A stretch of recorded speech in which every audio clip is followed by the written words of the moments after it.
Mi invitada de hoy es periodista, autora de 2 libros, uno de ellos recién publicado.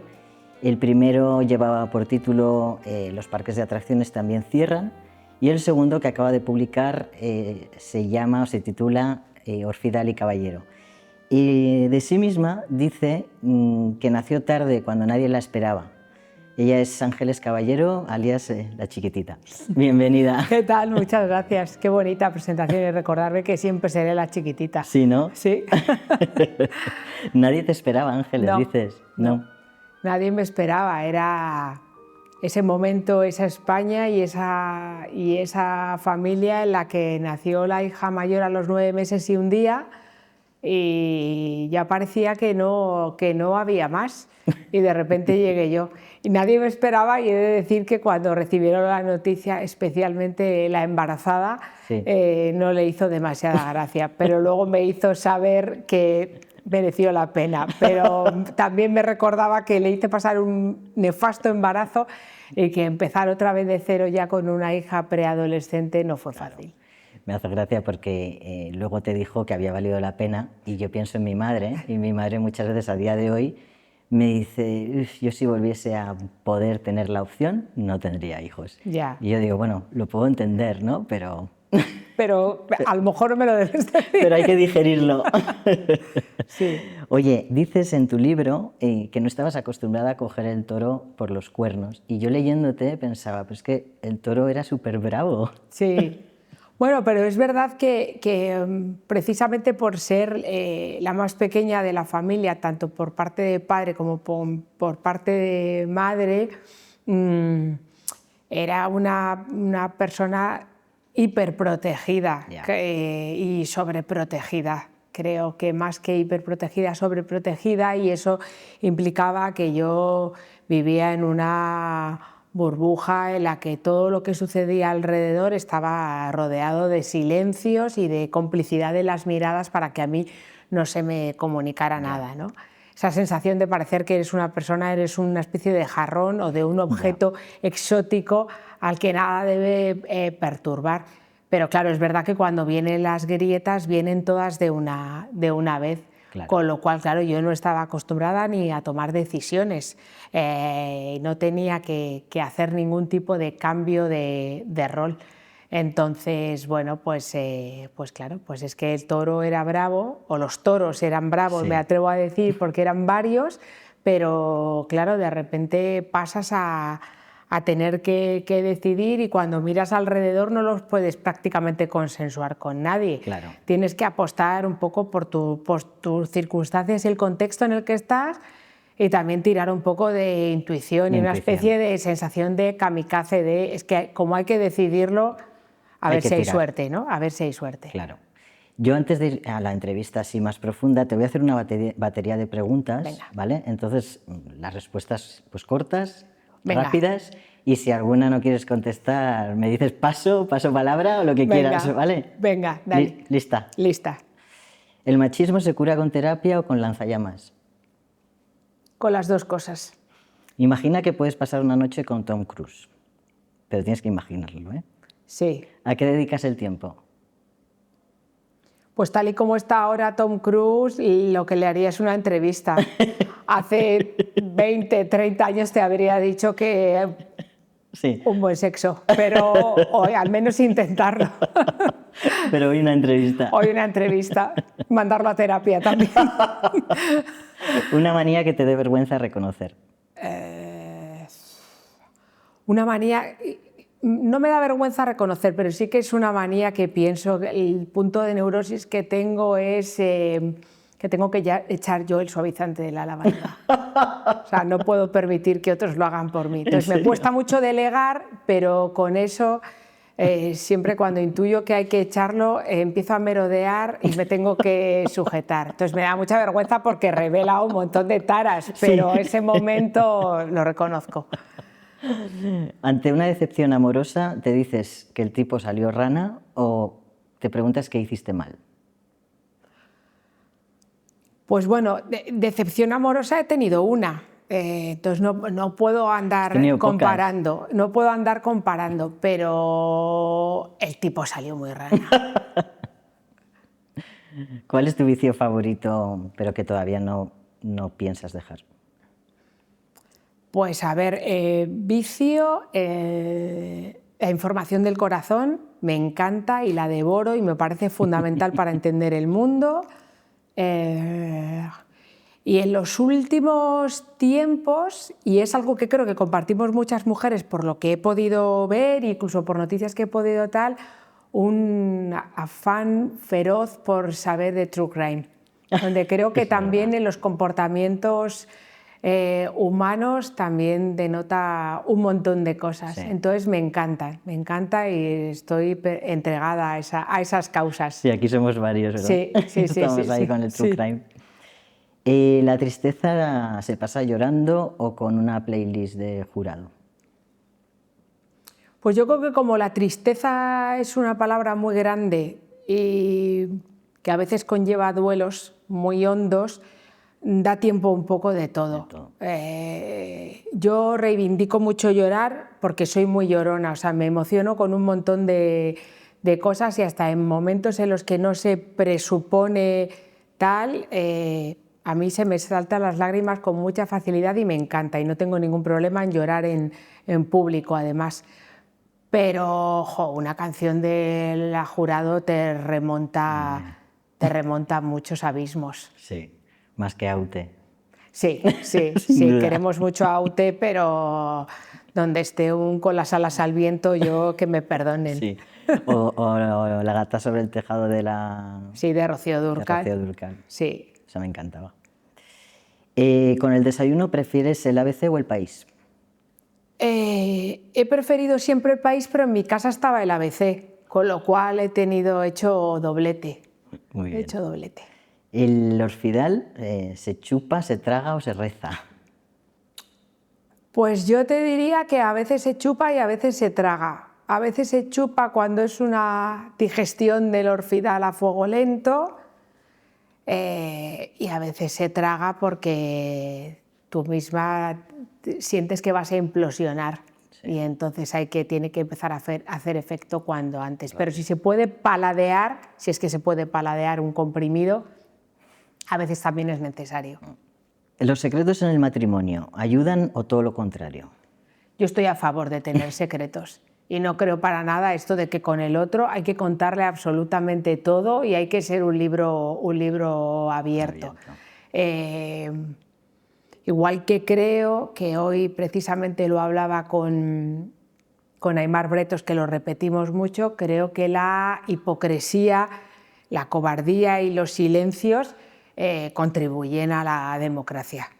Si sí. Todos fuéramos valientes, dijéramos las cosas a las bravas y tal, esto sería insostenible. Sí, había un estado de guerra civilismo y no está la cosa precisamente como un bálsamo. Pero yo creo que en la pareja es fundamental, que hay veces que es mejor no decir las cosas. ¿Legalización de drogas, a favor o en contra? Pues no tengo muy clara la respuesta, la verdad. No la tengo clara, porque hay una parte en la que creo en la libertad del individuo para decidir, pero hay algunas veces en las que eso se me tambalea. Se me tambalean casi todos los principios que tengo, quiero decir, tengo muy pocos férreos. Pero con ese no, o sea, me falta información incluso para poder hacer una valoración con ciertos argumentos. Claro. ¿Cómo se nota que eres periodista? Sí. En un hospital, ¿qué es indispensable? ¿Las bragas limpias o el cargador de móvil? El cargador, porque las bragas puedes mirar para adelante y llevarlas 2 días seguidos. El cargador y un buen cacao para los labios o una crema hidratante, porque aquello reseca mucho. Bueno, ¿qué te da más resaca? ¿Una cena de periodistas o una botella de Ribera? Una cena de periodistas. También depende de qué periodistas. Yo he ido en los últimos tiempos haciendo una especie de selección natural de con quién quiero... O sea, sigo permaneciendo en cierto estado de esponja, pero últimamente y en los últimos tiempos, y creo que Orfidal y Caballero es una muestra de ello, tengo cada vez menos paciencia. Y quizá tengo cada vez menos tolerancia según qué cosas. Claro. Con lo cual, si es una cena con periodistas a los que quiero, como hace más de un año que no tomo una sola gota de alcohol, pues una botella de Ribera no está entre mis planes. Claro. Pero una cena con periodistas de los que te tocan en una mesa me resulta insoportable. En tu entrevista con Álvaro, con el editor de tu libro, recuerdo que comentabas que tú con los políticos evitabas generalmente tomarte algo, ¿no? Porque te ponían en una situación luego incómoda porque te costaba. Lo paso fatal. Sí, eso me hizo mucha gracia. Lo paso fatal, sí, porque tiende a caerme muy bien la gente. Y de hecho me doy cuenta de que soy una periodista nefasta, porque acabo teniendo acceso a políticos importantes que está siendo noticia en según qué días, y yo en vez de preguntar, oye, ¿va a pasar esto? ¿Qué me puedes contar de esto? Pregunto, ¿qué tal el examen de tu hija? ¿Cómo estás? ¿Que te dolía la cabeza? Entonces yo de repente digo, pero eres idiota, pero es eso, creo que mi sensación o el papel de cuidador es como si lo proyectara en el primero que pasa. Entonces, claro, yo supongo que habrá un poco de todo en las reacciones de esos políticos y políticas. Quiero decir que algunos pensarán, mira la que maja, y otros pensarán, esta es tonta, porque no me pregunta por lo que está abriendo todos los telediarios y me está preguntando que si estoy animado hoy o me ha ido bien en el pleno de ayer, ¿no? Pero es inevitable. Y te advierto que me siento bien así, no jugando permanentemente a este juego de tú me das y yo te doy y ambos nos interesamos, me resulta agotador. No me extraña. ¿En qué querrías creer que no crees? Pues me gustaría creer y tener más esperanza en lo que viene, porque últimamente creo tener ya razones más que fundadas para creer que lo que viene por arriba, lo que viene por abajo me refiero a generaciones más jóvenes, quisiera creer que los ladridos y los rebuznos se van a quedar en ruido. Y tengo miedo de que, o sea, yo ya no tengo tan clara, no te diría a lo mejor, por ejemplo, que España vaya a seguir siendo una democracia, pero sí dudo de que Estados Unidos siga siendo una democracia. Y eso me da pavor por lo que puede implicar y por cómo se puede irradiar y cómo se está irradiando. Y me gustaría creer que eso no va a pasar y que los buenos ganarán. Pero hay días en los que dudas. Hay que tomarse un Orfidal. Hay días en los que hay que tomarse un Orfidal. Los que podéis, sí. Sí, no, yo tampoco, pero hay días en los que es verdad que el modo avión es lo único que... Sí. Y cuando me refiero a modo avión es a no consumir tele, porque algunas veces dan ganas de no salir de casa. Total. Si se tiene casa, que también hoy empieza a ser eso un privilegio, más que un privilegio. Sí. Y la última pregunta es, ¿el colchón de matrimonio de 1,35 o de 2? El mío es de 1,50 y está muy bien, pero hace poco hemos dormido en un hotel de Cuenca en 1,35 y no hubo ningún problema. ¿No? No. Pero alguna vez que hemos dormido en alguno de 2, en algún viaje y tal, era como, pero esta persona está muy lejos. Entonces, como tendemos a hacer un poco así, algunas veces para ver si estamos hasta vivos, ¿sabes? Hacemos así y yo creo que 1,50 está bien. Pero yo tengo tan buen dormir, ¿sí?, que podría dormir en 1,35, 2 o uno de 90. Tomás no lo tengo tan claro. Es que me encantó cuando tu madre decía que dormir en 1,35 y compartir almohada. Sí, y yo eso pensaba, no, ahí he roto yo, ahí no le he hecho caso a mi madre. No. Le he obedecido en muchas cosas, pero en eso no. Compartir almohada me parece un sacrificio tremendo. Innecesario. Innecesario, absolutamente. Sin embargo, ella también decía que los secretos eran necesarios. Total. Y me encantó el concepto del nido. El nido, sí. El nido es fundamental y de hecho es algo que yo sigo reivindicando, igual no en el sentido que tenía mi madre del término, de voy a ir guardando dinerito desde el mismo día que me caso por si un día se va por tabaco, pero yo creo que reivindico de una manera feroz ahora con mis hijos del mantenerse, procurar ser lo más autónomo posible. O sea, el no depender de nadie, emocionalmente, económicamente, o sea, que todo eso, que tú sepas que si esa persona se va, por el término que sea, desaparece de tu vida, tú te vas a tambalear, pero no te vas a caer del todo, y eso me parece fundamental. Sí. Y mi madre tenía eso y yo por eso... Era también un poco contradictorio, porque mi madre quería que yo cuando tuviera hijos dejara de trabajar porque era lo que se supone que tenía que hacer una mujer, pero a mí me parecía fundamental a ver, si este señor decide un día irse por el motivo que sea o decido yo irme, saber que hay alguna entidad que ingresa una nómina o que voy a seguir facturando y tendré que ajustar, claro, pero no voy a tener que aguantar. Claro. ¿Tú también crees como ella que había Locati Whisky? ¿Mujeres sí, Locati Whisky? Sí, sí, claro, claro. Lo que pasa es que mi madre tenía un umbral muy bajo a lo que ya era, o sea, yo era una Locati Whisky también, o sea, que decir, para mi madre, que siempre era mostrar muy poco sus emociones y le gustaba muy poco la guasa, claro, o sea... Mi hermana y yo, que hemos salido extrovertidas, sociables, que hablamos con todo el mundo, que no tenemos problema, que nos encanta la gente, pues claro, para ella éramos un poco de hija, por favor, no des la nota, ¿sabes? Ella era siempre esta cosa de la mujer, un poco calladita, discreta, madre de sus hijos, esposa de su marido, sí, sí, sí. Pero luego, sin embargo, tenía ella estas cosas de gustarle mujeres... pues bravas, como la Jurado, como tal, pero yo creo que porque quizá ella veía en ellas lo que ella no pudo ni imaginar ser. Claro. Entonces tenía una especie de relación ambivalente de anda estas que escote lleva, ni qué frescas y que no sé qué, pero yo creo que las miraba en el fondo con absoluta admiración, ¿no? Claro, mira, yo a veces cuando veo a alguien, ahora me pasa menos, pero cuando veo a alguien bebiéndose un vino con un queso y ya se ha tomado 4 copas o se ha tomado una botella y lo estoy viendo en el restaurante, digo, ay, mira, de verdad, qué patético me sale, ¿no? Y en el fondo es envidia.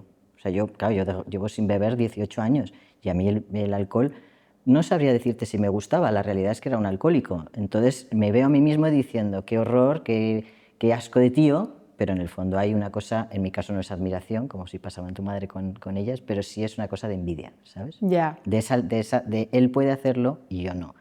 Y a veces pasa un poco eso, ¿no? Esta mujer puede ponerse un escotazo y salir y cantar y tal, pero yo no me lo permito a mí misma, ¿no? Claro. La chiquitita que antes hemos dicho, con una infancia infinita y feliz, que por lo visto se terminó con 13 años. Esto es algo que comentas en el libro y que se interpreta que es en el momento que tu hermana se marcha, ¿no? Y ese sería el momento en el que dices coger el toro por los cuernos, donde aparece un poco la... Yo creo que lo cogí, pero no fui consciente de hacerlo. Vale. O sea, en la familia ha habido muchos cambios de roles que nos hemos ido intercambiando.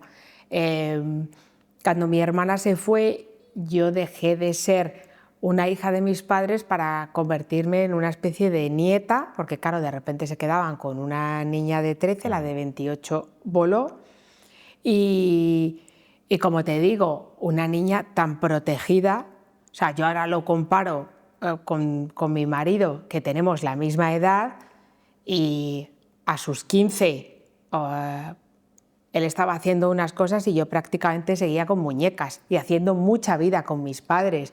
A mí me dejaban salir muy poco y cuando me dejaban salir siempre era la primera que tenía que estar en casa, primera con 1 o 2 horas antes que el resto de mis amigas. Ya, o sea, era una cosa, entonces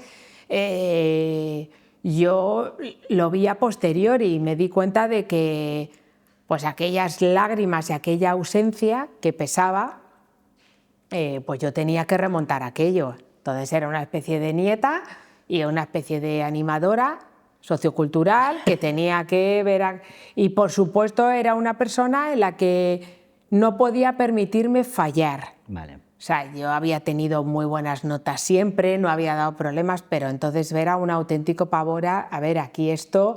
o sea, estos dos ya no van a poder, sobre todo mi madre, no van a poder soportarlo. Entonces me cayó una especie de edad adulta, pero que yo no era consciente de ello. Pero claro, ya había determinadas cosas de las que yo me acababa medio enterando o me acaba tal por el propio hecho de que estábamos allí y yo pasaba por allí y lo escuchaba. Claro. Y antes no, antes se cerraban las puertas y yo estaba a lo mío. Antes hemos hablado de Estados Unidos y ¿tú crees o sabes como periodista si hay algún juez garzón que vaya por Trump? Uy, no lo sé.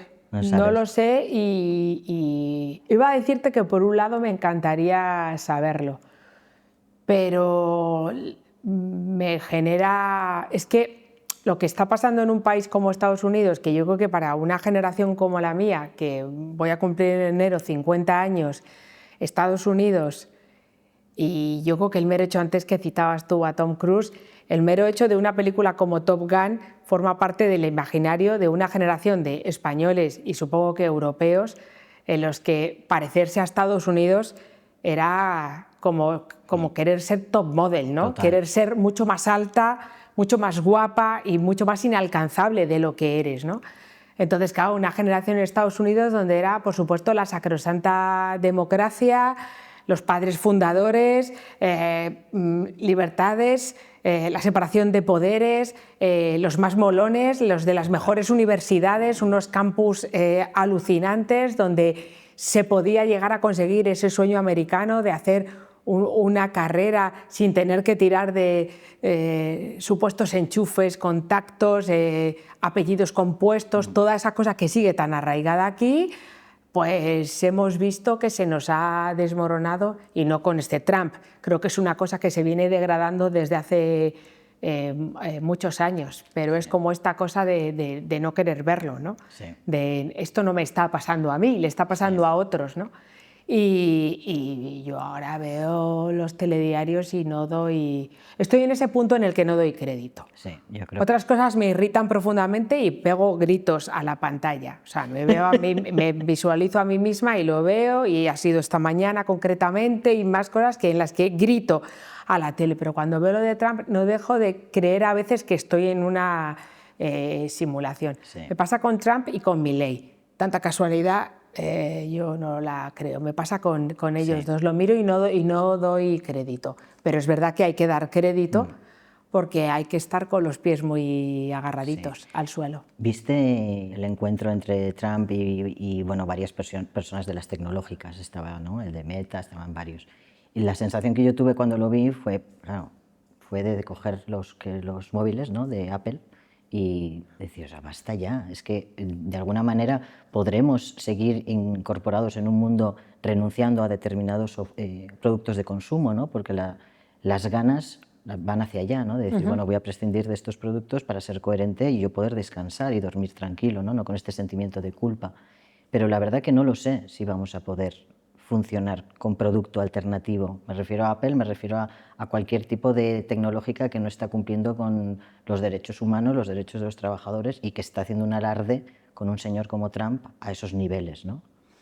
Yo, fíjate, llevo varios días, llevamos teniendo esta conversación en casa precisamente con el genocidio en Gaza. Sí.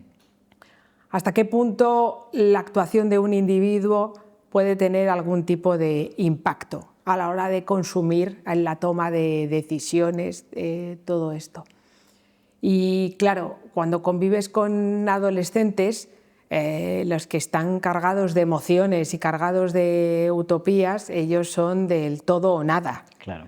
Y ellos quieren una reacción inmediata ante todo. Yo creo que tengo una visión más realista de hasta qué punto se puede conseguir algo o no, pero sí que creo que es peor no hacer nada. O sea, yo creo que hay con determinadas cosas en las que se puede... También de lo que compramos, cuando se habla muchas veces de la industria textil, cómo pagan las empresas a sus empleados. Yo hay determinadas cosas que hago, a veces es también la típica cosa de la privilegiada cobarde que dice no voy a comprar aquí y entonces de repente qué bien voy a dormir esta noche, ¿eh? O sea, quiero decir que yo lo reconozco. Hasta qué punto alguien puede decir, bueno, claro, tú te puedes permitir no sé qué o hacer tal, pero es que una vez que te informas sobre determinadas cosas, oye, hay gente... Iba a decir respetable, no, para mí no respetable ya, pero hay gente que le entra por un oído y le sale por otro. Yo en el momento en el que sé de algo o puedo intuir algo, pues he cambiado mucho en los últimos años en mi forma de consumir, incluso a la hora, fíjate que puede parecer una tontería, pero a la hora de ir a según qué sitios, ¿no? O sea, quiero decir, esta cosa de ¿para qué voy a comprar en tal sitio si está en la tienda está de al lado donde esta señora, incluso a la hora de tomarme una caña. Sí. O sea, hay sitios donde sí me apetece no solo pagarla, sino dejar propina, y otros a los que no iría ni muerta. Y puede parecer que es un esnobismo, una excentricidad, pero creo que con ese impacto... Luego, como hoy estamos en tiempos en los que en general la gente que es diametralmente opuesta a mi forma de ver la vida está tan desacomplejada y va gritando a los cuatro vientos que es un cretino, pues entonces me encanta, porque así lo veo en una entrevista y digo, mira, un sitio más al que no voy a ir, claro. Un sitio más en el que no me voy a comprar un abrigo, porque ¿para qué le voy a dejar un dinero a este imbécil? Si me puedo ir a otro sitio donde a lo mejor es igual de imbécil, pero no lo dice. Entonces, como estamos en un momento en el que nos mostramos racistas, homófobos, machistas, no sé qué, oye, mira, no con mi dinero. ¿Qué impacto puede tener eso? Pues probablemente haya un montón de gente que esté encantada de consumir en ese tipo de sitios. Entonces yo creo que si lo próximo que te compras no es de Apple, pues oye, vas a hacer rico a otro. Claro. Quiero decir que a lo mejor tampoco te cae muy bien. O puedes intentar hacer que te dure lo máximo posible en vez de comprarte el último modelo. Claro. Son un poco penas de primer mundo, pero yo creo que es mejor eso a decir, bueno, si total, si todos los políticos son iguales, vamos siempre a peor, el planeta va a explotar. Bueno, chico, pues no. Sí.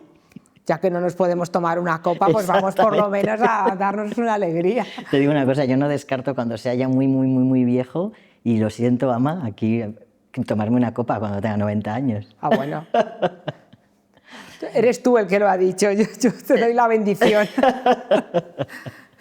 Oye, y hablando de las copas, yo te he traído una cosa que siempre le doy a los invitados una foto de algo que a mí me ha...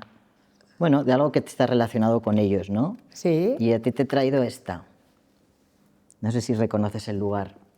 Hombre, claro, esto es la esquinita. La esquinita. Claro. Sí.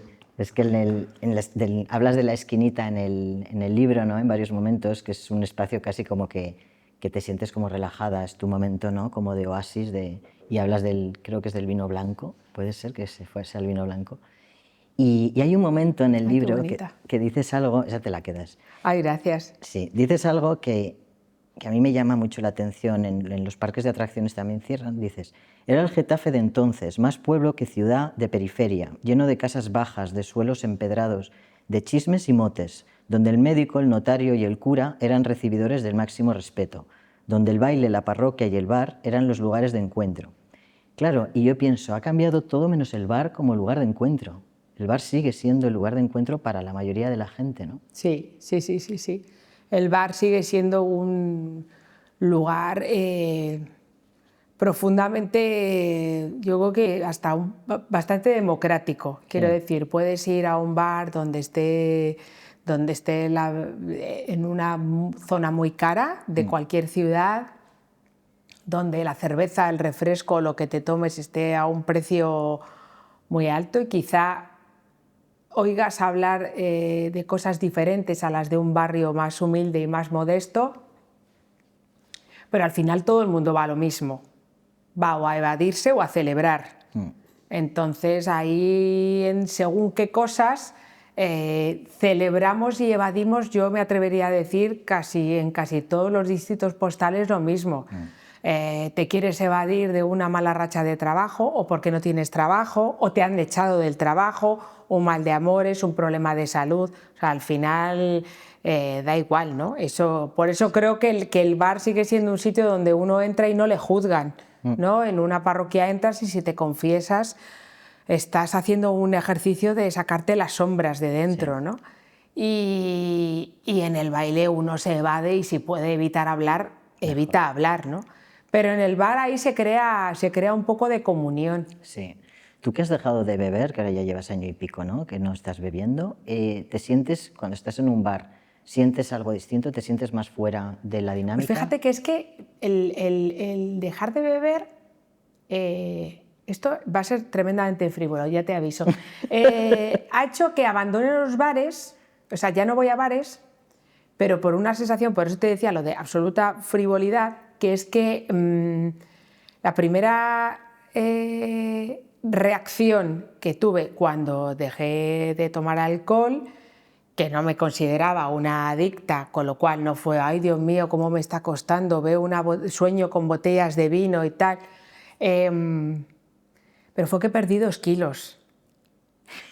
Y eso fue motivante. Cuando me subí digo, o sea, he perdido 2 kilos y entonces pensé, claro, es que no es solo el vino, es que son las patatitas, las aceitunitas, el torreznito, bueno, claro, las alitas y tal, y dije, bueno, esto es una maravilla.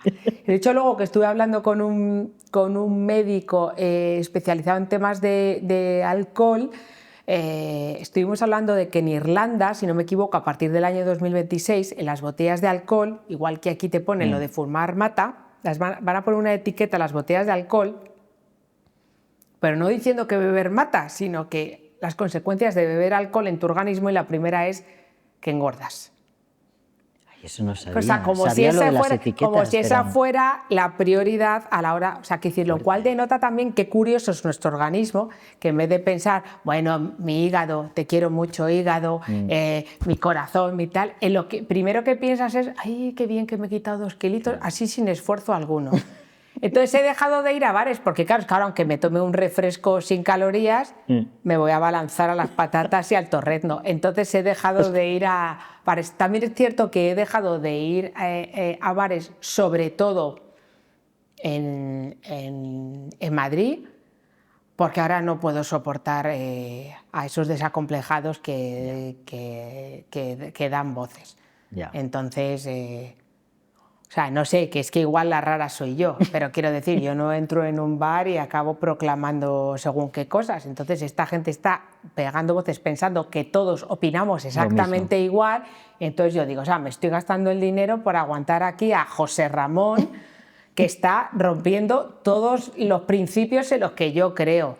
Y ya si se ponen a hablar de periodismo, yo ya, o sea... me siento como que le falta ponerme un cartel de si están hablando ustedes de mí, porque claro, siempre son los mismos periodistas que trabajan en los mismos sitios, que somos el mismísimo demonio, el eje del mal. Entonces digo, mira, yo me voy. Entonces, si me tomo algo, me lo tomo en mi casa. Claro. Y ese dinerito, mira... Te lo ahorras. El nido. Mira, el nido que me van a traer estos señores. Mira, la única ventaja que me van a traer es que voy a ahorrar. Va a haber que agradecerles, tía. Exacto. Hay otra cosa en tu libro que es que a mí me hizo reflexionar un montón, y es los casinos. O sea, los casinos no, perdón, los bingos. Los bingos. Me hizo reflexionar mucho, porque yo siempre había criticado felizmente los bingos. Yo y también, repente, Claro, y me gustaría que nos lo contaras, lo que descubriste tú pues en esta fase. Pues fíjate, yo descubrí que para mis padres el bingo era como la misa de 7 para muchas personas en distintos lugares. Un motivo para salir de casa, un motivo para socializar, estar un ratito y volverse tan a gusto. Entonces ellos no lo querían decir, entonces utilizaban toda serie de vaguedades como nos vamos un ratito, pero ¿nos vamos un ratito dónde? Y no lo querían decir, pero todo esto te digo yo con 23 años, o sea, que era un poco de, bueno, lo podéis, bueno, pues nada. Y claro, yo luego venía y había, que no sé si eso lo he llegado a plasmar en el libro, pero me producía muchísima ternura. Mi madre tenía en la cocina el típico taco así gordo de Post-it pues para tomar nota, para hacer la lista de la compra. Entonces yo veía que ahí había una cantidad de rotuladores azules. Entonces yo un día pregunté, ¿este rotulador azul? Y entonces dijo mi madre, del bingo. Y dije yo, ah, vale. Pero es que claro, veía que cuando ellos se iban ese ratito y venían, tenían las manos todo esto lleno de azul. Entonces claro, o sea, es un poco hablando de true crime. ¿Quién ha sido? Si habéis dejado todas las huellas. Entonces aprendí que para mis padres era ir ahí, estar un ratito con los cartones, tomarse una cervecita y un sándwich mixto, se está fresquito en verano, calentito en invierno, allí nadie te hace preguntas y para ellos gente sin estudios, ni siquiera estudios primarios, no es ir a una cena en la que tienes que tener conversación, era llegar allí y ver que la misma señora que había ido al día anterior con su hermana, con su sobrino, con su marido, y se establecía una especie de, pues qué tal, ay, pues ayer no vinisteis, pues no, que estuvo malo no sé quién, es que Paco tal, es que tenemos que ir, es que viene nuestra nieta.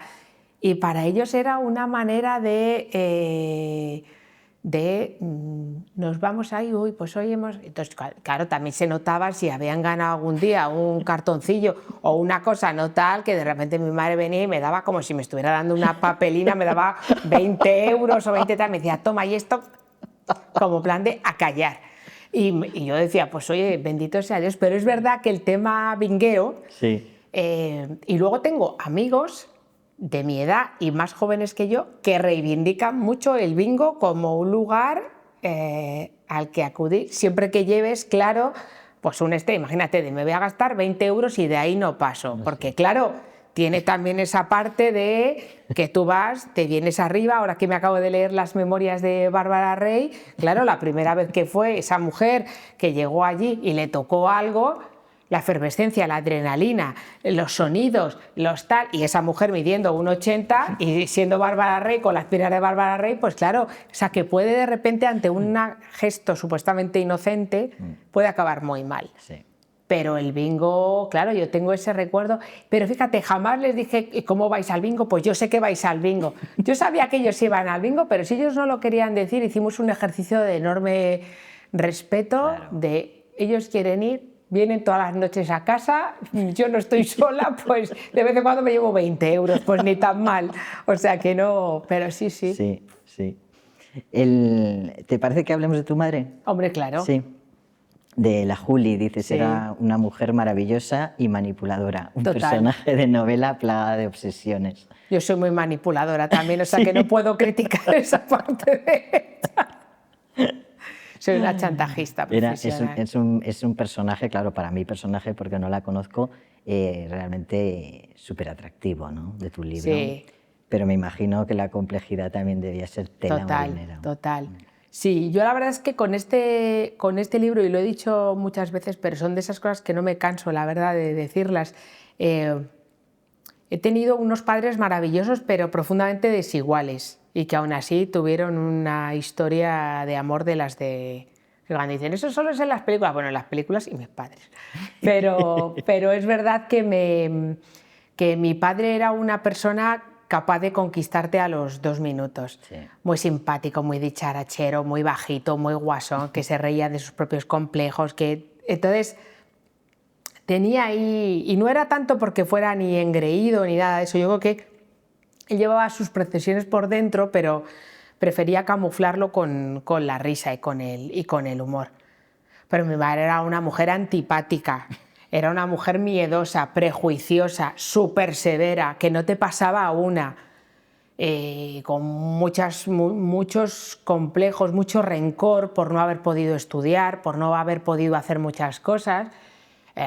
Incluso yo creo que el hecho de no haber trabajado, yo nunca le pregunté si alguna vez planteó la posibilidad de trabajar fuera de casa. O sea, ella asumió de, bueno, yo he sido madre a los 9 meses de casarme, pues esto ya es lo que me va a tocar, ¿no?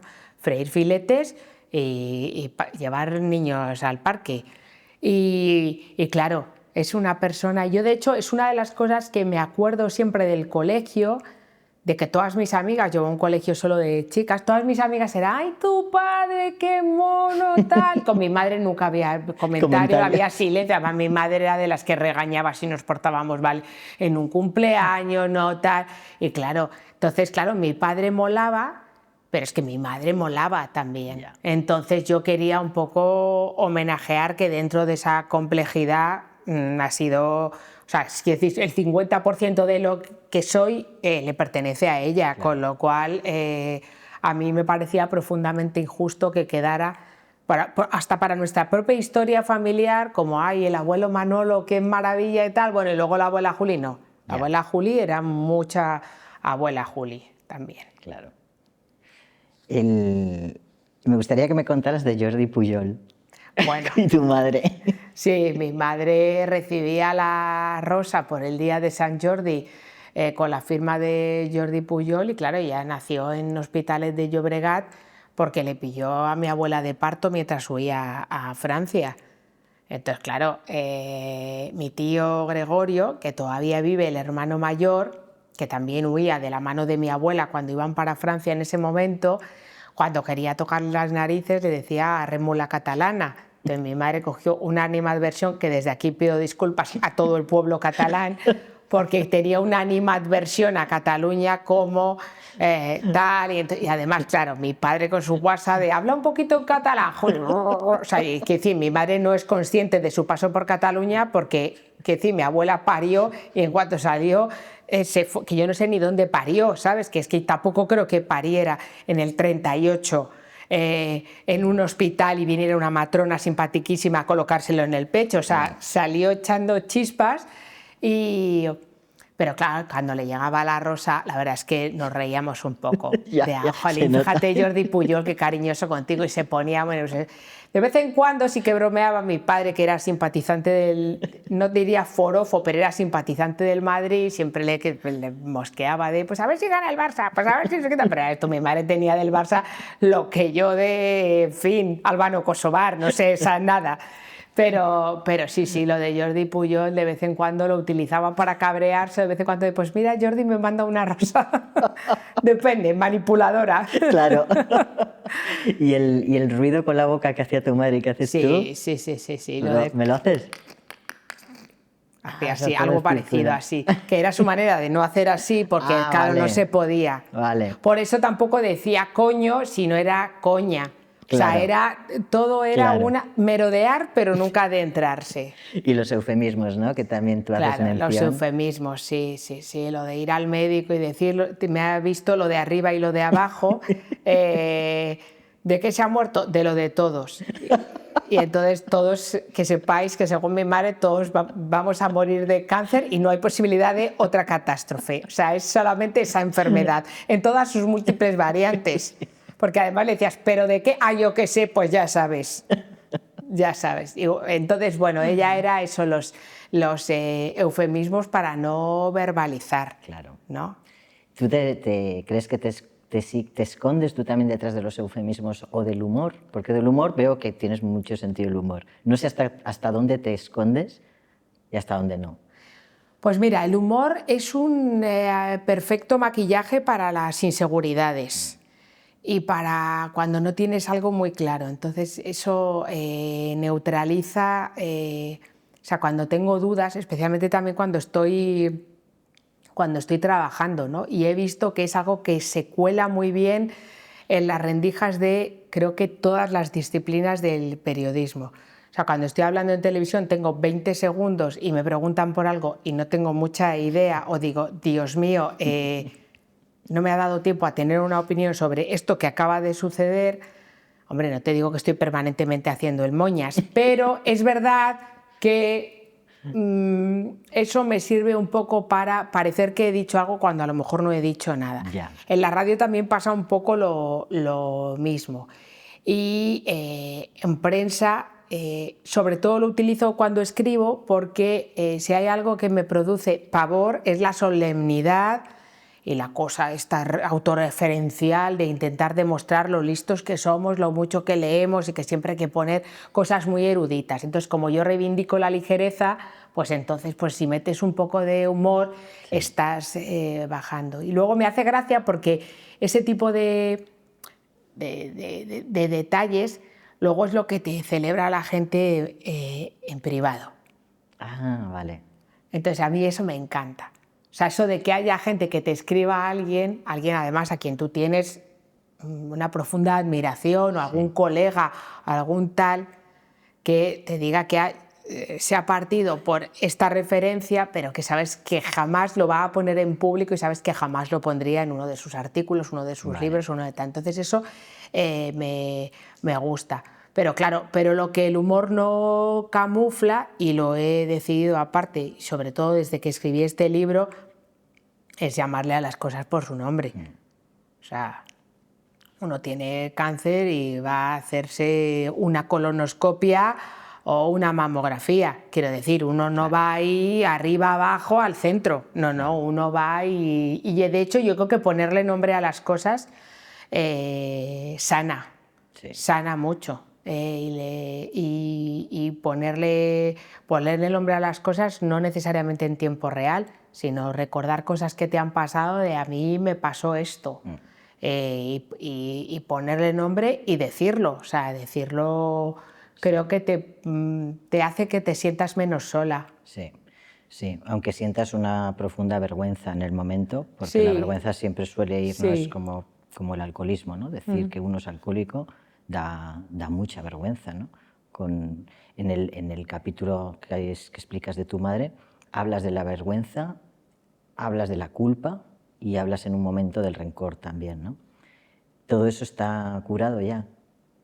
Sí. ¿Este libro te ayudó a curar o ya ha sido fundamental este libro. De hecho, creo que se ha escrito no de una manera premeditada, pero se ha escrito en el momento en el que se tenía que escribir.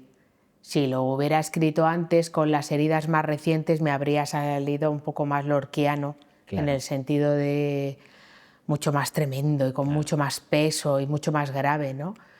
Pero aquí en este ya estaba creo que preparada, pero todas esas cosas pasan.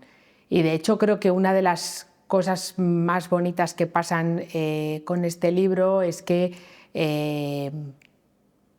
me ha ayudado a que gente de mi propia familia venga y me hable de sus propias adicciones. Y de cosas que le pasaron cuando le pasó determinada cosa personal o profesional, y cómo el alcohol u otras sustancias son un refugio que si uno lo tiene más o menos al alcance de la mano, y cómo te da vergüenza todo ese proceso cuando estás y cuando quieres salir, ¿no? Y sobre todo también cómo te ven los demás. Entonces yo creo que eso es... A mí esa parte me parece bonita, porque no tiene ninguna ni intención terapéutica, ni yo pretendía, ni soy una experta, ¿no? Entonces esa parte... Pero también yo creo que es importante hacer un ejercicio de honestidad y saber que todas esas emociones te pueden salir. De qué vergüenza, pero ¿cómo nos va a pasar a nosotros? Si somos una familia estupenda, ¿cómo vamos a caer en esto? Luego el rencor de... ¿por qué me estás haciendo pasar por esto? Maldita seas, ¿no? Y luego la culpa también, de qué he podido hacer yo para intentar evitarlo, para que mi padre me lo hubiera verbalizado mucho tiempo antes. Entonces todo eso es un cóctel mortal. ¿Tú recuerdas cuando tu padre te cuenta, ¿no? Lo que ha pasado con tu madre y tal? ¿Recuerdas tu proceso de primero el impacto y luego cómo el autoengaño se va activando cada cierto tiempo? ¿Cómo a ratos lo ves, a ratos decides no verlo, piensas en el problema, luego decides no pensar? No me reconozco en esa cosa, como con esas pautas. Lo que sí me reconozco es cuando me lo contó mi padre, es como cuando te cuentan una infidelidad y empiezas a casar las piezas de antes. Y te das cuenta de que quien se ha engañado eres tú. Y de que cuando mi madre se iba al trastero y decía que iba a atender y que no fuera nadie, yo sabía que iba a beber, pero no quería asumirlo. O sea, ahí sí reconoces el autoengaño. Entonces toda esa parte sí. No fue luego a posteriori, digo, lo cojo y lo suelto. Pero sí empiezas a darte cuenta de que hay determinadas cosas que han pasado. Y que aquella vez que pasó no sé qué, pues es que a lo mejor no es que estaba cansada o estaba mareada, a lo mejor era por eso. Y lo que pasa es que cuando tu padre te hace esa llamada de auxilio, pues ya sí que ahí no puedes decir que no lo has sabido, ¿no? Y sobre todo estás viendo a un hombre absolutamente indefenso, con una sonda en la próstata que prácticamente no tenía ya movilidad, y que te estaba diciendo que como su mujer estaba como estaba, no había comido ese día. Entonces, que a ver qué hacemos. Y entonces eso fue duro, pero es verdad que cuando me lo dijo no podía decir, Dios mío, y fue tal shock que me desmayé como si estuviera en el teatro de Mérida, ¿sabes? Declamando y haciendo, no. lo que fue un cáete ya del caballo, porque ya quien te lo ha dicho es quien vive con ella. Entonces todas estas cosas de no cogerte el teléfono, no querer abrirte la puerta, no tal, o sea, ya basta de jueguecitos a las rarezas de mamá. Es que mamá es muy rara y está metida para adentro, qué rara está, qué rara está, qué rara está. No, está pasando esto y entonces no quiere que nadie la vea, lógicamente. ¿Sabías lo que era el alcoholismo? Porque todos podemos saber, el alcoholismo es una enfermedad, pero no sabías. No lo sabía y no fui consciente de ello, porque puedes haber visto borracheras ajenas, puedes haber visto, si tú te has tomado un día 2 o 3 copas y estás un poquito así, te duele la cabeza el día siguiente.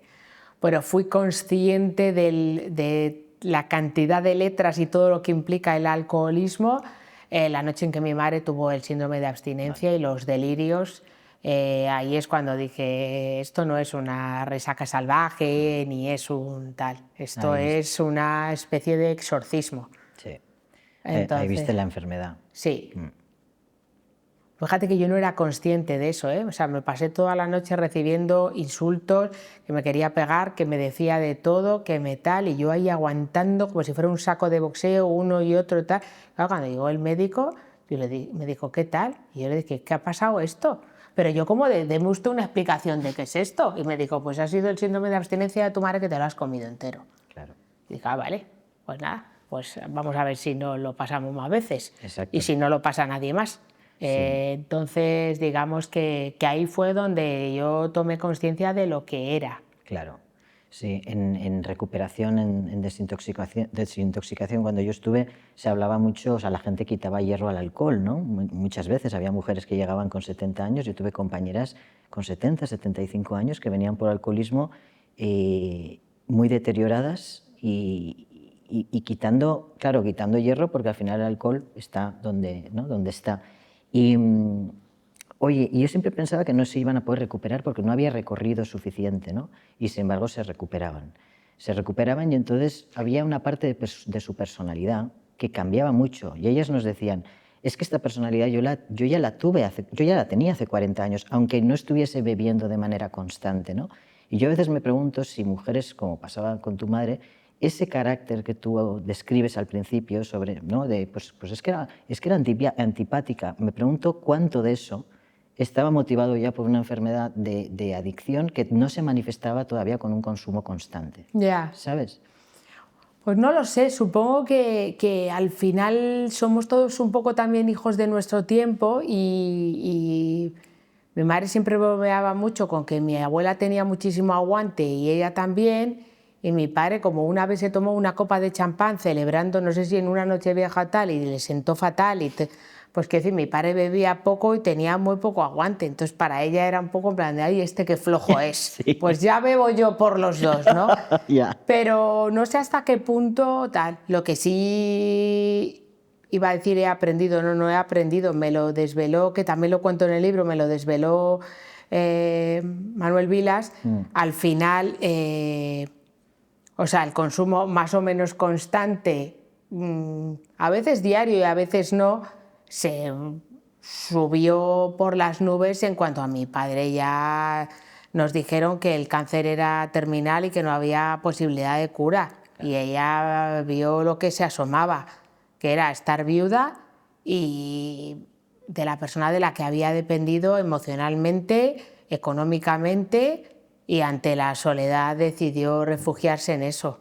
Podía haberse puesto a comprar en la teletienda, a ver series compulsivamente, o sea, pero todo eso lo canalizó de esa manera, porque ella era muy partidaria de los silencios, pero a veces en la olla express también el pitorrito explota. Entonces ella, en vez de verbalizarlo y contárselo a alguien, a amigas, a familiares, a una hija o a un tal, decidió llevarlo por dentro y vio que la botella de vino rosado que estaba ahí, pues que iba a ser su refugio. Es que es súper eficaz. O sea, hablamos de otro tipo de conductas compulsivas como ver series, ¿no? Yo soy muy compulsivo, mi personalidad es así, pero es que el alcohol es muy eficaz, es una sustancia muy rápida, ¿no? que puedes acceder a ella en cualquier momento y que además la puedes beber en cualquier lugar porque no pasa nada. Tiene el punto además de que no solo es tan accesible, es que es tan barata. Es tan barata. es muy barata. Y luego, si tú te tomas 3 copas de vino, nadie te va a decir nada. No. Incluso a que pienses, caray, se ha tomado 3 copas de vino rapidísimamente, pero no te lo va a verbalizar. Pero tú en una terraza no te metes 3 rayas de coca. Ni te... Entonces, bueno, pues quiero decir, es que está ahí y forma parte de la cosa de que hay en todas las casas, hay en todo. Entonces, claro, es un tema que lo tienes ahí. Por eso a mí me genera uno de esos momentos lanzallamas cuando se demoniza tanto el consumo de drogas, pero de repente al mismo tiempo se alaba el tomarse cañas. O sea, es que no lo puedo comprender. Es que, ¿qué estamos haciendo? ¿Sabes? O sea, es que no es en plan de váyase usted a hacer voluntariado. O sea, canalice esa pulsión con ese tal. Es como, no, pero inflese a cañas, pero luego cuidado con los porros y cuidado con la cocaína y otras drogas. Y estoy hablando de esas, pero estamos hablando también de tranquilizantes, todo tipo de benzodiazepinas, la generación de mi madre y de tantas otras madres con el Optalidón, que se tomaban el Optalidón como el que se tomaba un vaso de agua, porque supuestamente te curaba todo y eso era un chute que era cosa mala, ¿no? Que te dejaba groggy. Entonces, bueno, el normalizar todo eso, o sea, el identificar una cosa como demoníaca, pero luego lo otro no solo está súper consentido, sino que... O sea, que decir, yo tengo gente más o menos cercana ante que en una comida o en un tal, cuando tú dices que no vas a beber, no te digo nada si eres un hombre el que no bebe. O sea, esto de, pero bueno, tío, pero qué tal. O sea, es que esta cosa como cavernícola o de decir que es que hay que disfrutar la vida. Oiga, mire, pues es que igual disfruto la vida con un agua con gas. Pero, ¿ves? Otra cosa en la que los cretinos no se callan, se desenmascaran a los 25 segundos. Cuando te dicen eso, dicen, pero bueno, en fin. Yo suelo contestar cuando me insisten mucho, suelo decir inmediatamente eso, ¿no? Yo soy alcohólico, no bebo. Y entonces es como, perdón, ¿sabes? Porque es que ya llega un momento que la presión es que es constante. Ya. Tú en el libro y un poco... ¿Tú conoces lo que es la codependencia, la palabra? Vale. La codependencia es el rasgo, o sea, se define del rasgo de la persona que ha convivido con personas adictas y que han sido muy cuidadoras, controladoras y que han vivido, que han intentado que la persona que está consumiendo no sufra lo más mínimo o deje de consumir, pero muchas veces sin ser conscientes ni de que consumen. O sea, son personas que intervienen en la vida del otro constantemente para mejorarla, arreglarla, no se sabe muy bien qué, ¿no? Y yo cuando te leía pensaba, madre mía, tiene cantidad de rasgos de codependencia. Ya, que me estabas diciendo y se me estaban poniendo los pelos como escarpias. Sí. Pero ¿tú crees que eso lo has podido trabajar? Esa necesidad de control con tus tuppers, llevándoles para que comieran de aquí para allá como una loca, ¿no? Que terminabas no sintiéndote buena profesional, buena madre, buena mujer, buena esposa. ¿Crees que eso lo has podido corregir, esa necesidad de cuidado tan extrema? No. Pues te voy a tener que dejar un libro. No la he trabajado y no la he resuelto. De hecho, como te decía, o sea, si fuera por mí llevaría tuppers al Congreso de los Diputados. O sea, que sí, sería una friki a la que no le dejarían pasar a casi ningún sitio. Pero esa sensación de cuidar sigue efervescente. Lo que pasa es que me la tengo que, o sea, de vez en cuando la tengo que domar. Vale. Porque tengo también una tendencia, una vez que ya no tengo padres a los que cuidar, a cuidar a los padres de otros. Entonces esa injerencia, o sea, esa especie de invasión extranjera es un poco como de, a ver, ¿nos puedes dejar a nosotros que somos los que son nuestros padres? Entonces, claro, eso tengo que dominarlo. Sin embargo, me reconozco, es una cosa muy primitiva o muy primaria o muy no sé qué tal, que esa sensación de ver la nevera llena de tuppers con cosas y que todo va a funcionar porque va a salir y con calentarlo ya está, a mí me genera una enorme satisfacción. Satisfacción personal. Nadie me tiene que decir, ¡jo, qué bien! Que nos hemos apañado porque había 6 tuppers. Pero me genera mucha satisfacción. no sé quién era, no sé si era, no era Elena Ferrante, no sé quién era, una italiana que decía que la mejor frase de amor que te puedes decirle a alguien es «has comido». Porque comer es una manera de decirle al otro que le quieres. Entonces yo creo que proyecto mis afectos a través de eso. Siempre quiero dar de comer al otro. Entonces cuando alguien se pone malo, o por ejemplo con una amiga que ha sido madre hace poco y el bebé ha tenido problemas y tal, no era ¿queréis que me lleve a la niña? ¿Queréis que tal? Es ¿queréis que os lleve un tupper? O sea, un tupper donde sea, al hospital, al tal. Entonces yo creo que es esa sensación de has comido como frase de amor. Entonces hay una parte en la que tengo que trabajar, pero hay otra en la que estoy encantada de no trabajarlo en absoluto. Esa parte quizá no te da mala vida, pero la que quieres trabajar sí te da mala vida. Sí, sí, porque me genera mucha impotencia. Claro. Y porque luego en el fondo pienso, a ver, si no quería que hubiera injerencias en la manera en la que yo cuide a mis padres, ¿por qué quiero yo decirle a otros cómo tienen que cuidar a los suyos? Pero es verdad que hay algunas veces, pero que también esto te lo da, en fin, yo le digo a veces a mis hijos, de a ver, no os penséis que es que os decimos esto porque somos vuestros padres y por tanto pesadísimos, sino que es que por esto ya hemos pasado. Entonces, de verdad, que no lo hagáis grande, que a mí no me dijeron... O sea, a mí no me dijeron esto no es para tanto, porque esa experiencia no la habían vivido mis padres, pero hay determinadas cosas, sobre todo académicas o de tal, que es, a ver, no se hunde el mundo porque vayas a presentarse a un examen de no sé qué, pero no lo puedo, pero sí me genera dolor. Y porque veo en esos hijos, sin ningún tipo de mala intención y cosa maquiavélica, no quiero que caigan a lo mejor en errores en los que caí yo. Ya. Entonces digo, o sea, haz un ejercicio más de comprensión. O sea, tenemos que entender que esa persona que está ahí es tu padre o es tu madre, pero ha dejado de ser el padre y la madre que tú reconocías porque la vejez o la enfermedad les ha transformado en otra cosa. Claro. Y eso es muy duro y hay que callárselo. Y con lo que yo hablo, imagínate lo que me cuesta no verbalizarlo. Pero eso sí que me da mucho tal, y porque veo muchas veces en esa gente mayor esa misma mirada de búsqueda de pero ¿por qué no se me entiende, ¿no? Claro. Y eso me provoca unas grietas brutales. Me imagino. Cuando te oigo hablar pienso que pareces una hermana mayor, pero en realidad eres una hermana pequeña, ¿no? Las hermanas mayores mi hermana es mayor que yo, mi pareja es hermana mayor, o sea, conozco varias hermanas mayores y tienen comportamientos parecidos, ¿no? Pero tú eres una hermana pequeña, supongo que ahí se ve que tu hermana pues no estaba. Claro, ¿no? Me tocó hacer eso,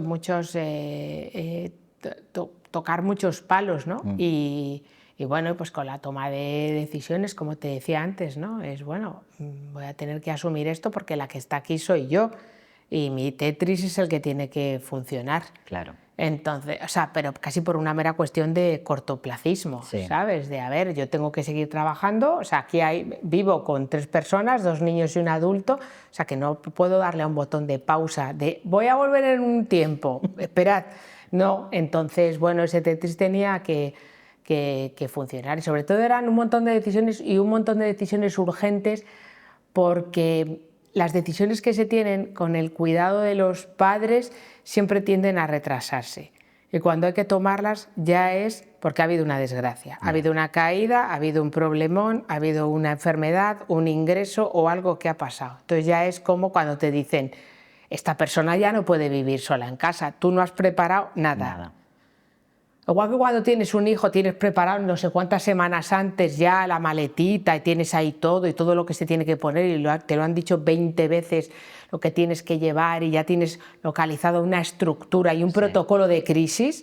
Aquí no. Entonces cuando te das cuenta es, ¿y quién se puede quedar con mamá? Pues yo no puedo, pues podemos pagar una residencia. Entonces todo esto hay que resolverlo en una cuestión de... Y cuando eres una privilegiada como yo, que pude pagar una residencia 100% privada, se busca una y se sale del hospital y se va.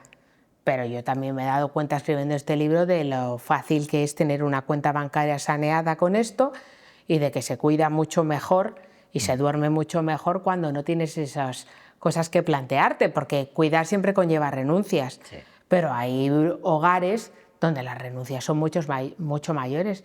Es cercenar vidas profesionales y es cercenar tiempo de descanso y de socialización con el otro. O sea, la cantidad de mujeres que no pueden hacer un montón de cosas porque están cuidando a padres, suegros, porque el papel de cuidadora se hereda. Entonces, ha venido mucha gente a decirme, he cuidado de mis hijos, de mis padres, de mis suegros, o sea, que como ya sabía poner un pañal, ya se ha intuido toda la familia que se los voy a poner a todos, ¿no? Había un amigo tuyo que decía que el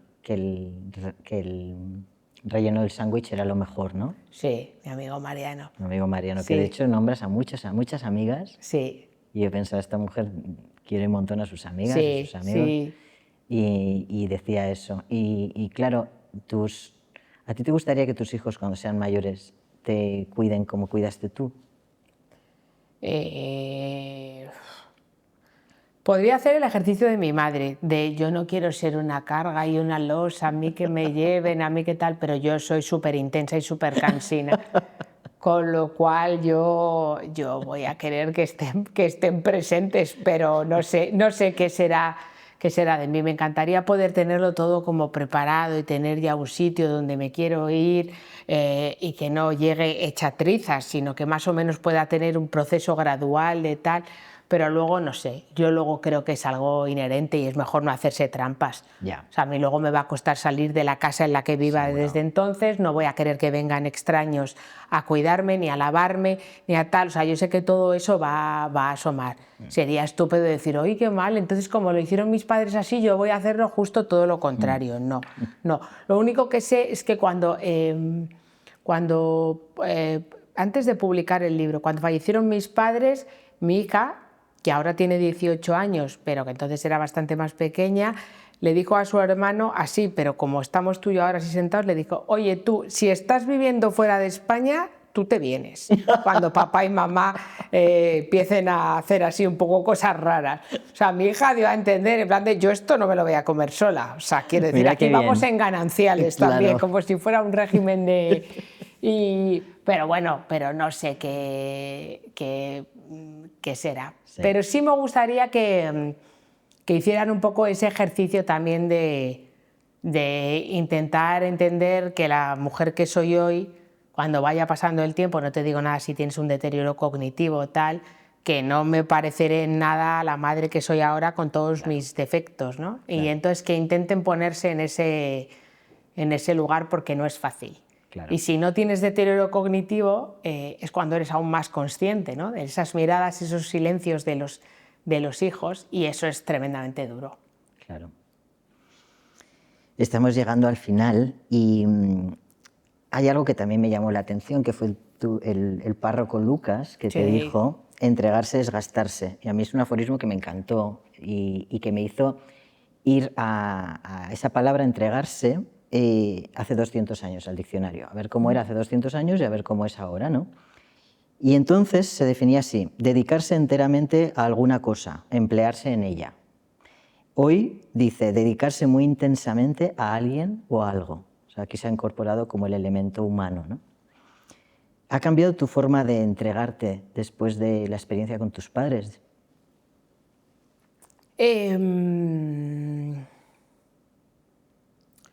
Creo que sigue siendo más o menos la misma.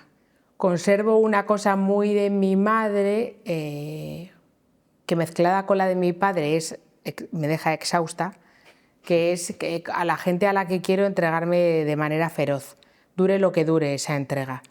Porque tengo muchos amigos, pero tengo pocos amigos duraderos a lo largo del tiempo. O sea, hay gente con la que conecto por determinada cosa y en ese tiempo estoy dispuesta al tupper y a sacar tiempo y a cogerme un taxi o cogerme el metro e irme donde ellos me digan. Pero luego todo eso no se puede sostener, es como los inicios de las relaciones y no acabas con un suero en la UCI, ¿no? Entonces, quiero decir, para no acabar así, pero tengo esa tendencia que con la gente que en este momento forma parte de mi vida, que está fuera de mi casa, tengo una tendencia rociojuradesca, una cosa exagerada, una cosa como de estado de copla, de si ellos sufren, yo sufro también, o sea, es una cosa un poco agotadora.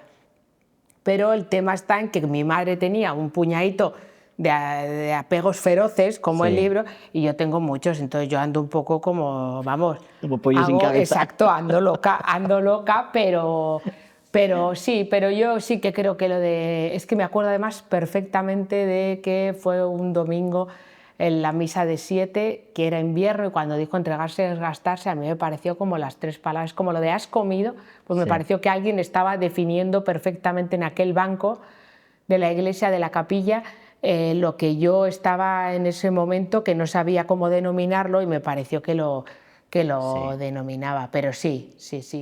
Yo soy de entregarme no semidesnatado, voy a por todas. Sí, cualquiera que haya leído el libro lo voy a por todas, sí, pero por eso a veces, entonces por eso también estoy como muy agradecida de estar con una persona tan profundamente templada como Tomás, que es una persona totalmente de tensión 9-6, o sea, quiero decir, llora poco, se altera poquísimo, es como un bálsamo, porque claro, él, o sea, quiero decir, si yo me pusiera así y él igual, pues esto serían placas tectónicas de tal. Entonces algunas veces es como de, bueno, ya tranquilízate un poquito, que tampoco es para tanto. Entonces yo ya digo, pues es verdad, y voy a lo siguiente. La cantidad de lectores que habrán tenido envidia o celos de tu relación, porque se ve en varios momentos, lo mencionas en pocos momentos, pero en momentos súper claves, ¿no? Y ves ahí una relación, pues eso, de muchísima paz, de mucha seguridad.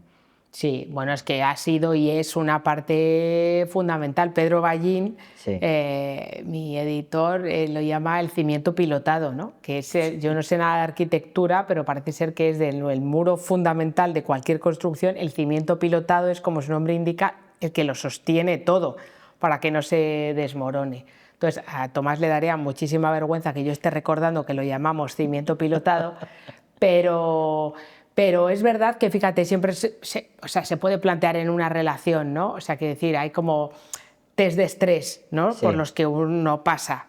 Y siempre tiene uno en la cabeza, ¿no? Una en la cabeza, pues determinadas cosas, pero nunca pone el momento en el que los padres de uno u otro miembro de la pareja envejecen, ¿no?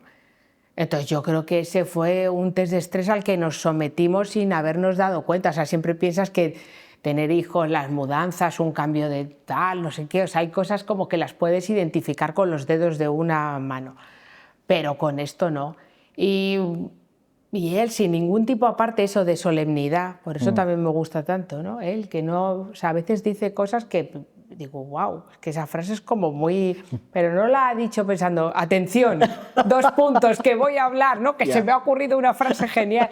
Y me parece que esa parte del, pues claro, pues tú haces esto, que te toca ahora esto y ya me tocará a mí. Lo llevó con una naturalidad tal, hubo tan poco reproche, y cuando asomaba el reproche yo tenía tan clara que esa era mi manera de cuidar, y que cuando le tocara a él, que cuidara como le pareciera oportuno, que hicimos ahí un ejercicio de absoluta libertad para con el otro, de si tú quieres hacer esto y hacerte esta entrega con tus padres, porque sabes que son los que tienen fecha de caducidad, voy a hacer yo todo lo posible porque lo que haya dentro de esta casa no se nos caduque. Entonces esa parte yo creo que es bonita, y vamos, estaré siempre agradecida. Y yo creo que de hecho eso es de las típicas cosas que transforman tu pareja en algo mejor de lo que ya era. Es como que cuando te paras a pensar y dices, caray, pues qué bien y qué pena, porque hay muchas también a lo largo de este camino, hablas con otra gente en la que pasando por temas así, las parejas se deterioran, algunas se rompen, ¿no? Sí.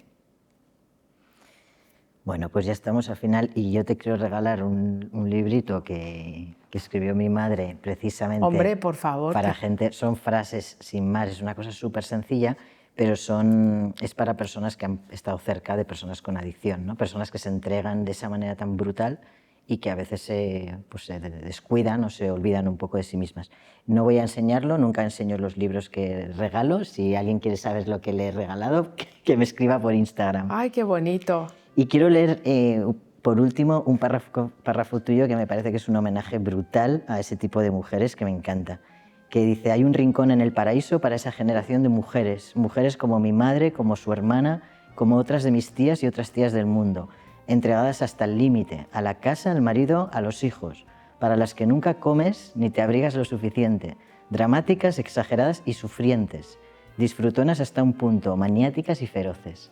Me parece maravilloso. Estás hablando de mi madre, de mis tías y casi de mí misma, me atrevería a me decir en este punto de mi vida. O sea sí. que gracias. Gracias me a ha ti. encantado. Gracias a ti.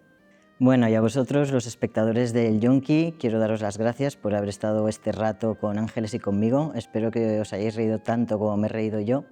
Y bueno, y que nos sigáis en nuestro día a día a través de los emails que yo os escribo los lunes. Podéis registraros en la página web que aparece en la pantalla y nos vemos el próximo episodio.